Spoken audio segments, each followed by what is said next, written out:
Hello दोस्तों, आज एक बार फिर मैं आपसे अपना एमपी टेट टॉप करने का सीक्रेट शेयर करने आई हूँ। जैसा कि मैं आपसे बहुत बार कह चुकी हूँ कि मेरा सिलेबस कभी भी कंप्लीट नहीं था। यहाँ तक कि हमारा सिलेबस बाद में चेंज हुआ था, तो मुझे इसमें से कुछ भी नहीं आता था, बहुत कुछ नहीं आता था। लेकिन फिर भी मैंने कैसे टॉप किया, वही बात मैं आपको समझाने आई हूँ। आशा है मैं जो बात कहूँगी वो आपको समझ में आएगी। किसी भी परीक्षा में टॉप करने के लिए 80-20 रूल काम करता है। इसमें हम ज्यादा से ज्यादा 20% अपना सिलेबस ही कंप्लीट कर पाते हैं, लेकिन जितना हम पढ़ते हैं उतना हम बहुत अच्छे से पढ़ते हैं। उसमें से हमारा कुछ भी गलत ना हो ऐसी तैयारी करते हैं।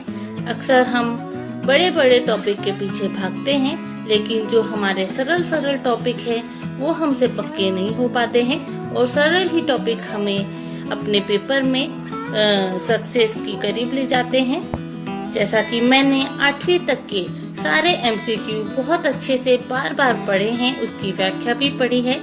लेकिन उसके बाद जब सिलेबस चेंज हुआ और उसमें हमारे 12वीं 11वीं और 10वीं 9वीं के जो क्रांतियाँ आई, सिद्धांत आए, थिंकर्स आए, वो मैं उतने अच्छे से नहीं कर पाई क्योंकि टाइम ही नहीं था।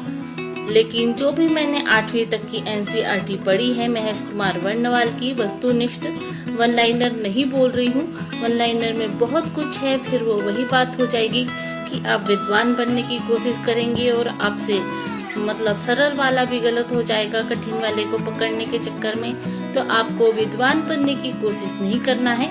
यदि आपको सिलेक्शन लेना है तो आपको अपने जो 20% आप पढ़ रहे हैं उसे एकदम पक्का कर लेना है। उससे कहीं से भी आए आपका गलत नहीं होना चाहिए।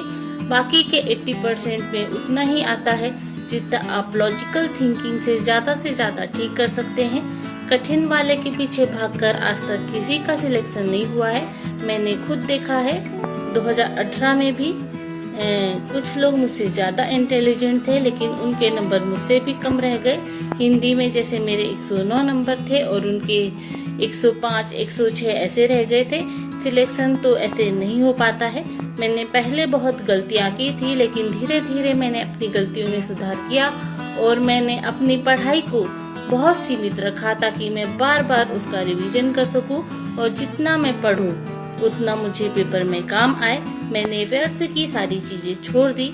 आशा है मैं जो आपको कह रही हूँ वो आपके ठीक से समझ में आ पा रहा होगा। मैंने खुद टॉप किया है ऐसे ही पढ़ाई करके। ना मैंने कोई ज्यादा बुक खरीदी है, ना ही मैंने बदल बदल के अपने सिलेबस के पीछे भागी हूँ कि पहले मैं ये पढ़ लूँ, फिर ये पढ़ लूँ, फिर वो पढ़ लूँ। जितना मुझे आता था उतने को ही मैंने मजबूत किया है। लोगों ने बाद में तरह तरह की कोचिंग ढूंढी है। जब हमारे पास 1 से 1.5 महीने ही बचे थे, अब उतने में हम कोई विद्वान तो बन नहीं सकते थे। हमारा कॉन्फिडेंस और जा रहा था।